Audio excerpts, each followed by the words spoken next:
नमस्कार दर्शकों, आज आप लोगों के बीच ओज का दो छंद लेकर मैं प्रस्तुत हुई हूँ। सुनिएगा। झांसी वाली रानी थी वो वीर मर्दानी थी वो, झांसी वाली रानी थी वो वीर मर्दानी थी वो, दुश्मन के आगे कभी सर न झुकाया था। प्राणों की आहुति दे के शत्रुओं का प्राण लेके, प्राणों की आहुति दे के शत्रुओं का प्राण लेके, हिंद का पताका गर्व से जो लहराया था।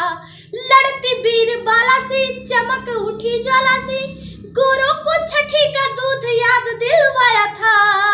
अपने साम्राज्य हेतु हिंदी स्वराज्य हेतु, अपने साम्राज्य हेतु हिंदी स्वराज्य हेतु, बन के भवानी तलवार को उठाया था, बन के भवानी तलवार को उठाया था।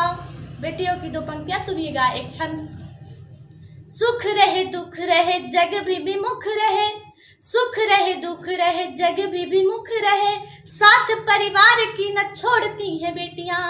जैसे पतंग की डोर थामती है बागडोर, घर को सही दिशा में मोड़ती है बेटियां।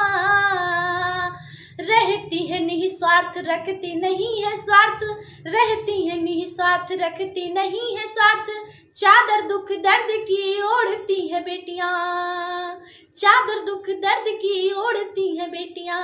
मायके या ससुराल रखे सभी का ख्याल, एक साथ दो कुलों को जोड़ती है बेटियां, एक साथ दो कुलों को जोड़ती है बेटियां। धन्यवाद।